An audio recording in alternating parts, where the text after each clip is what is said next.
शरद पवार यांच्या राष्ट्रवादीचे आमदार रोहित पवार यांच्या अन्नत्याग आंदोलनाची अखेर सरकारनं दखल घेतली आहे। जलसंपदा मंत्री गिरीश महाजन रोहित पवार यांची थोड्याच वेळात भेट घेतील। दरम्यान गेल्या 3 दिवसांपासून पंढरपूरमध्ये त्यांचं अन्नत्याग आंदोलन सुरू आहे। कर्जमाफीच्या जाचक विरोधात हे आंदोलन सुरू आहे, तर आज विविध नेत्यांनी रोहित पवार यांची आंदोलनाच्या ठिकाणी जाऊन भेट घेतली। शरद पवार यांचे राष्ट्रवादीचे प्रदेशाध्यक्ष शशिकांत शिंदे यांनी देखील रोहित पवार यांची भेट घेतली आहे।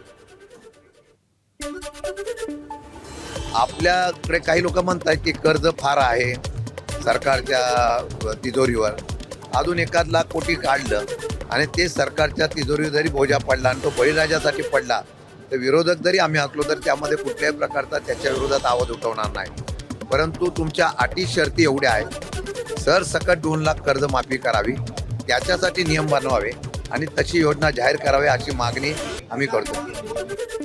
राज्य सरकारनं केलेल्या कर्जमाफीमधून जाचक अटी वगळून सरसकट कर्जमाफी करावी या मागणीसाठी शरद पवार यांच्या राष्ट्रवादीचे आमदार रोहित पवार हे अन्नत्याग आंदोलन करतायत। त्यांच्या या आंदोलनाचा आजचा 3रा दिवस आहे। त्यांची प्रकृती काहीशी खालावली आहे। अशातच आज रोहित पवार यांच्या कुटुंबियांनी पंढरपूरमधल्या आंदोलनाच्या ठिकाणी जाऊन त्यांची भेट घेतली। यावेळेला रोहित पवार यांची प्रकृती बघून त्यांची पत्नी, आई आणि मुलाला अश्रू अनावर झाले। शेतकऱ्यांना कर्जमाफी मिळावी यासाठी आमदार रोहित पवार यांनी पंढरपूरमध्ये अन्नत्याग आंदोलन सुरू केलं आणि या आंदोलनाला राज्यभरामधल्या वेगवेगळ्या संघटनांकडून पाठिंबा मिळतोय। दरम्यान एका सामान्य महिलेनं रोहित पवार यांच्या आंदोलनाच्या ठिकाणी भेट दिली। यावेळेला त्यांनी रोहित पवार यांना अन्नत्याग आंदोलन थांबवण्याचा सल्लाही दिलाय।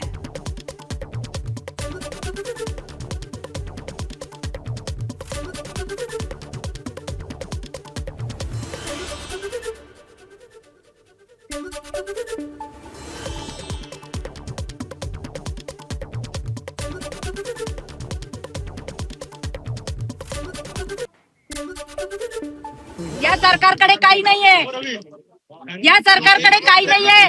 तुमचं सरकार आणा आणि 100% कर्जमाफी करा। कशाला अन्नत्याग आंदोलन करताय? सरकार आणायचा प्रयत्न करा तुमचं, बरोबर? अन्नत्याग सोडून द्या, काही उपयोग होणार नाहीये त्याचा। त्याच्यापेक्षा सरकार आणा तुमचं आणि पूर्ण कर्जमाफी देऊन टाका। मी इथली माहेरी आली आहे, कल्याण। आंदोलन बंद करा, आंदोलन थांबवा, सरकार आणा तुमचं आणि पूर्ण कर्जमाफी करा।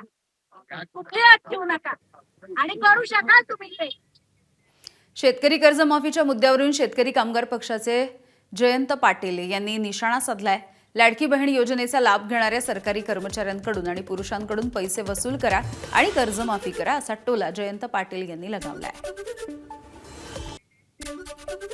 पुरुषाला महिला सांगून साड्या नेसून पैसे घेतले, त्यांना तुम्ही माफी करता, ती पण जाहीररित्या माफी करता, हे आम्हाला मान्य नाही। ते पैसे या कर्जमाफीकडे फिरवले पाहिजेत, ते वसूल केले पाहिजेत। ज्या सरकारी कर्मचाऱ्यांनी या ठिकाणी पैसे घेतले महिला, त्यांच्यावर फौजदारी गुन्हे झाले पाहिजेत। ज्यांनी दल्ला मानला त्याने वसूल झाले पाहिजेत। ते झाले तरी आपली कर्जमाफी आणखीन कमी होते। असे पैसे जवळजवळ 10,000 कोटी रुपये जास्त वाटलेले आहेत। रोहित पवार यांच्या आंदोलनाला पाठिंबा देण्यासाठी पुण्याच्या इंदापूरमध्ये महाविकास आघाडीच्या वतीनं रास्ता रोको आंदोलन पार पडलंय। रोहित पवार यांच्या अन्नत्याग आंदोलनाचा आजचा 3रा दिवस आहे। सरकारकडून त्यांच्या मागण्या पूर्ण झाल्या नसल्यामुळे महाविकास आघाडीच्या कार्यकर्त्यांनी इंदापूरमध्ये रस्त्यावरती उतरून आंदोलन केलं। रोहित पवार यांच्या आंदोलनाला समर्थन दर्शवण्यासाठी हा रास्ता रोको करण्यात आला। येणाऱ्या जिल्हा परिषद पंचायत समितीच्या निवडणुकांच्या पार्श्वभूमीवरती हिंगोलीमध्ये उद्धव बाळासाहेब ठाकरे शिवसेनेची महत्त्वाची आढावा बैठक पार पडली आहे। नेते अंबादास दानवे यांच्या प्रमुख उपस्थितीमध्ये झालेल्या या बैठकीमध्ये सरकारनं कर्जमाफीमध्ये शेतकऱ्यांची फसवणूक केल्याचा आरोप आहे। या विरोधामध्ये 16 जूनला मराठवाड्यामधल्या प्रत्येक जिल्ह्यात जिल्हाधिकारी आणि तहसील कार्यालयावरती ठाकरेंच्या शिवसेनेचा ट्रॅक्टर मोर्चा धडकणार आहे। नको अटी शर्ती, आम्हाला पाहिजे संपूर्ण कर्जमाफी या घोषणेखाली हा मोर्चा निघणार असल्याची माहिती अंबादास दानवेंनी दिली आहे। मराठवाड्यामध्ये परवाच्या दिवशी प्रत्येक जिल्ह्याच्या ठिकाणी कलेक्टर ऑफिसमध्ये आणि संभाजीनगरात विभागीय आयुक्ताला ट्रॅक्टर रॅली, नको अटी नको शर्ती, आम्हाला हवी संपूर्ण कर्जमुक्ती अशा पद्धतीचं टॅगलाईन घेऊन आम्ही आंदोलन करतोय. ही ट्रॅक्टर रॅली असणार आहे, कारण निदर्शने केली, आम्ही रास्ता रोको केला. आता एक शेतकऱ्यांच्या श्रमाचं प्रतीक असलेलं ट्रॅक्टर हे घेऊन आम्ही आंदोलन करतोय. मातोश्रीवरती उद्धव ठाकरे यांच्या उपस्थितीमध्ये आज सगळ्या खासदारांची महत्त्वाची बैठक झाली आणि या बैठकीसाठी सर्व 9 खासदार उपस्थित होते. अनिल देसाई, राजाभाऊ वाजे, संजय दिना पाटील, अरविंद सावंत हे खासदार प्रत्यक्षामध्ये बैठकीसाठी हजर होते, तर इतर 5 खासदार हे ऑनलाईन पद्धतीनं बैठकीसाठी उपस्थित होते. दरम्यान आज प्रत्यक्ष बैठकीला हजर न राहिलेले खासदार येत्या 2 ते 3 दिवसांमध्ये मातोश्रीवरती जाऊन उद्धव ठाकरेंची भेट घेणार असल्याची माहिती संजय राऊतांनी दिली आहे. या सर्व खासदारांना उद्धव ठाकरेंनी मार्गदर्शन केलंय आणि पुन्हा एकदा पुढच्या महिन्यामध्ये या खासदारांची बैठक होणार आहे. आज शिवसेना पक्षप्रमुख उद्धव ठाकरे यांनी संसदीय दलाची जी बैठक बोलवली नेहमीप्रमाणे, या बैठकीला खासदार अरविंद सावंतजी, खासदार संजय दिना पाटील, खासदार अनिल देसाई, नाशिकचे खासदार राजाभाऊ वाजे हे प्रत्यक्ष उपस्थित होते. त्यानंतर उरलेले 5 खासदार हे व्हिडिओ कॉन्फरन्सिंगद्वारे उपस्थित होते. शिंदेच्या ऑपरेशन टायगरवरती ठाकरेंच्या शिवसेनेचे खासदार संजय राऊतांनी प्रतिक्रिया दिली आहे. आम्हाला ऑपरेशन टायगरची भीती नाही, आम्हीच वाघ आहोत असंही राऊत म्हणाले. तर आम्हीच ऑपरेशन लांडगा राबवणार असल्याचं देखील राऊतांनी म्हटलंय. कौन सा डर है? अरे छोड़ो, हम क्या डरने वाले लोग हैं? हमारे पूरे सांसद, पूरा संसदीय दल एक साथ है, एकजुट है, मजबूत है और मजबूत रहेंगे. कौन सा ऑपरेशन टाइगर की बात आप कर रहे हो? हम सब लोग टाइगर ही है. अभी हम ऑपरेशन वुल्फ करने वाले. Operation wolf लांडगा. कौन सा ऑपरेशन टाइगर की बात आप कर रहे हो? हम सब लोग टाइगर ही है. अभी हम ऑपरेशन वुल्फ करने वाले. Operation wolf लांडगा. नांदेड विधान परिषदेच्या निवडणुकीमध्ये आपला मुलगा उमेदवार असल्यामुळे आपण त्यामध्ये व्यस्त आहोत. त्यामुळे पक्षाच्या बैठकीसाठी मुंबईमध्ये प्रत्यक्षपणे जाता आलं नाही. मात्र या बैठकीला मी ऑनलाईन हजर होतो. ऑपरेशन टायगर या केवळ वल्गना आहेत अशी प्रतिक्रिया हिंगोलीचे खासदार नागेश पाटील आष्टीकर यांनी दिली आहे. नांदेडमध्ये आयोजित करण्यात आलेल्या पत्रकार परिषदेमध्ये ते बोलत होते.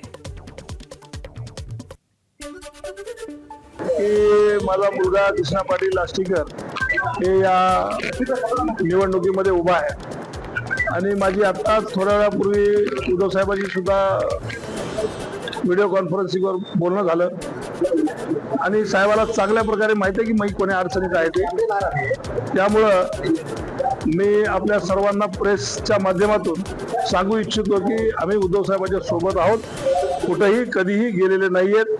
आज जुनैन कारण असल्यामुळं आणि मी ते पण सांगितलं होतं साहेबाला की यावंच लागत असेल तर मी हे निवडणूक सोडून सुद्धा येऊ शकतो. जळगाव विधान परिषदेच्या निवडणुकीच्या पार्श्वभूमीवरती आज महायुतीचा मेळावा होणार आहे. शिवसेनेच्या रेश्मा काळे यांची बंडखोरी शमल्याच्या नंतर आज महायुतीचे उमेदवार नंदकिशोर महाजन यांच्या प्रचारासाठी हा मेळावा आयोजित करण्यात आला. या मेळाव्यासाठी भाजपचे प्रदेशाध्यक्ष रवींद्र चव्हाण, मंत्री गिरीश महाजन, मंत्री गुलाबराव पाटील, मंत्री संजय सावकारे, मंत्री रक्षा खडसे, खासदार स्मिता वाघ, आमदार अनिल पाटील यांच्यासह जिल्ह्यामधील महायुतीमधील आमदार आणि नगरसेवक, नगराध्यक्ष हे उपस्थित राहणार आहेत. आदित्य लॉन या ठिकाणी हा मेळावा होईल. नाशिक विधान परिषदेच्या निवडणुकीसाठी अवघे काही दिवस बाकी आहेत. असं असताना भाजपच्या स्थानिक नेते आणि महायुतीचे उमेदवार नरेंद्र दराडे यांचा मतदार नगरसेवकांच्या गाठीभेटींचा प्रचाराचा दौरा सुरू आहे. भाजपच्या नगरसेवकांची भेट घेऊन नरेंद्र दराडे हे प्रचार करतायत, तर सर्व भाजपचे नगरसेवक युतीचा धर्म पाळतील असं भाजपचे शहराध्यक्ष सुनील केदार यांनी म्हटलं. तर मतदानाच्या 1 दिवस आधी 17 तारखेला सहलीच्या दरम्यान मुख्यमंत्री आणि दोन्ही उपमुख्यमंत्री सर्व नगरसेवकांना मार्गदर्शन करणार आहेत. मी एक युतीचा उमेदवार असल्या कारणाने आत्ताच माझ्या शेजारी सर्व मतदार आहे, त्यांच्या गाठीभेटी घेऊन युतीतली सर्व मतदारांना मी गाठीभेटी घेऊन त्यांचा संपर्क साधतोय. महायुतीचं 450 मतं आहे आणि इतर सगळे माझ्याबरोबर काम करणारे मतं आहे, त्याच्यामुळं मला त्याच्यात काही शंका नाही आहे. 619 ते 19 मतं मला पडणार आहे. आमचे महायुतीचे नेते आहे माननीय उपमुख्यमंत्री एकनाथजी शिंदे, मुख्यमंत्री फडणवीस साहेब, आमच्या वहिनी साहेब, या साहेब महायुतीच्या नेते आहे, म्हणून ते एकत्र येणार आहेत. बंडखोरी वगैरे काही म्हणता येणार नाही. दोघांनीही पत्रकार परिषद घेऊन महायुतीच्या उमेदवाराला पाठिंबा दिलेला आहे, परंतु माघारीची मुदत संपली आणि मतपत्रिकेत त्यांचं नाव राहिल्यामुळे मतदान करताना काही चुका होऊ नये म्हणून आम्ही मतदारांना, नगरसेवकांना समजून सांगत आहोत. बाकी सर्व मतदान हे महायुतीचे उमेदवार नरेंद्र भाऊ दराडे यांनाच मिळेल. सोलापूर विधान परिषदेच्या पार्श्वभूमीवरती शरद पवार यांच्या राष्ट्रवादीमधला संघर्ष समोर आलाय. भाजपच्या उमेदवाराला पाठिंबा देणाऱ्या 3 बंडखोर आमदारांच्या संदर्भात निवडणुकीच्या नंतर पक्षाच्या बैठकीमध्ये निर्णय घेतला जाईल असं राष्ट्रवादी काँग्रेस शरद पवार पक्षाचे प्रदेशाध्यक्ष शशिकांत शिंदेंनी म्हटलंय. राष्ट्रवादी शरद पवार पक्षाच्या 4 आमदारांच्या पैकी 3 आमदारांची थेट भाजप प्रदेशाध्यक्षांच्या बैठकीला हजर राहून आपला पाठिंबा त्यांनी जाहीर केला. या निवडणुकीला माळशिरसचे आमदार उत्तमराव जानकर यांचे पुत्र जीवन जानकर हे देखील इच्छुक होते. दुसरीकडे माढ्याचे आमदार अभिजित पाटील यांनी पंचायत समिती निवडणुकीच्या वेळेला वसंतराव देशमुख यांनी भाजपला मदत केल्यामुळे त्यांची नाराजी होती. मात्र पक्षामध्ये असणारे मतभेद बाहेर बोलणं किंवा दुसऱ्या पक्षामध्ये जाऊन मदतीच्या संदर्भात आश्वासन देणं हे योग्य नाही अशी भूमिका शशिकांत शिंदेंनी मांडली आहे. सातारा सांगली विधान परिषदेच्या निवडणुकीमुळे साताऱ्यामधलं राजकारण हे चांगलंच तापलंय. बैठकांचा धडाका सुरू आहे. काल कराड इथे भाजपची बैठक रवींद्र चव्हाण यांच्या उपस्थितीमध्ये पार पडली. यानंतर आज साताऱ्यामधल्या लेक व्ह्यू हॉलमध्ये राष्ट्रवादीची बैठक झाली आहे. मंत्री मकरंद पाटील यांच्या अध्यक्षतेखाली आणि खासदार नितीन पाटील यांच्या उपस्थितीमध्ये नगरसेवक आणि जिल्हा परिषद सदस्य या बैठकीमध्ये सहभागी झाले. महायुतीमध्ये अर्थ खातं सांभाळणारे अनेक नेते आहेत. सध्या अर्थ खातं आपण सांभाळत असलो तरी भविष्यामध्ये काय करायचं ते बघू असं वक्तव्य मुख्यमंत्री फडणवीसांनी केलंय. काही दिवसांपूर्वी उपमुख्यमंत्री सुनेत्रा पवार आणि राष्ट्रवादीच्या नेत्यांनी अर्थ खात्यावरून नाराजी व्यक्त केल्याच्या नंतर फडणवीसांचं हे वक्तव्य महत्त्वाचं मानलं जातं. तसंच काल ठाकरेंच्या शिवसेनेचे खासदार संजय राऊत यांनी देखील अर्थ खातं हे फडणवीसांकडेच राहावं, अन्य कुठलाही नेता सध्याच्या घडीला हे खातं सांभाळू शकणार नाही असं वक्तव्य केलं होतं. हे लास्ट सर्टिफिकेट आहे ज्याची मला आवश्यकता होती. आता कुठलं सर्टिफिकेट घ्यायला मला आता लावताय तुम्ही. त्यामुळे मला असं वाटतं की महाराष्ट्रामध्ये आमच्या महायुतीमध्ये अनेक नेते आहेत जे हा जो काही अर्थ खात्याचा कारभार आहे तो सांभाळू शकतात. सध्या मी तो सांभाळतो आहे, भविष्यात बघूया. राष्ट्रवादी शरदचंद्र पवार पक्षाचे आमदार जितेंद्र आव्हाड आज राज ठाकरे यांच्या भेटीसाठी गेले. राज ठाकरे यांच्या वाढदिवसाच्या निमित्ताने जितेंद्र आव्हाड यांनी शिवतीर्थ या निवासस्थानी जाऊन राज ठाकरे यांची भेट घेतली आहे. यावेळेला जितेंद्र आव्हाड यांनी राज ठाकरे यांना वाढदिवसाच्या शुभेच्छा दिल्या. महाराष्ट्र नवनिर्माण सेनेचे अध्यक्ष राज ठाकरे यांच्या वाढदिवसाच्या निमित्ताने महाराष्ट्र विधान परिषदेचे आमदार प्रसाद लाड यांनी आज त्यांच्या निवासस्थानी सदिच्छा भेट दिली आणि यावेळेला प्रसाद लाड यांनी राज ठाकरे यांना वाढदिवसाच्या शुभेच्छा दिल्यात. तसंच त्यांना उत्तम आरोग्य, निरोगी दीर्घायुष्य आणि पुढच्या यशस्वी सार्वजनिक वाटचालीसाठी देखील सदिच्छा देण्यात आल्या. महाराष्ट्रामधल्या नाट्यगृहांच्या दुरावस्थेचा सामना रसिक, प्रेक्षक आणि कलाकारांना दीर्घकाळापासून करावा लागतोय. अनेक वेळेला कलाकारांनी यावरती उघड भाष्य करूनही सांस्कृतिक विभाग आणि पिंपरी चिंचवड महानगरपालिकेला जाग आलेली नाही. अलबत्या गलबत्या या नाटकाच्या कलाकारांनी पिंपरी चिंचवडमधल्या रामकृष्ण मोरे नाट्यगृहाच्या दुर्दशेला वाचा फोडली आहे. गेले अनेक दिवस असुविधा मिळत असल्यामुळे कलाकारांनी थेट प्रेक्षकांच्या समोर नाराजी व्यक्त केली आणि या समस्यांना वाचा फोडण्याची विनंती केली.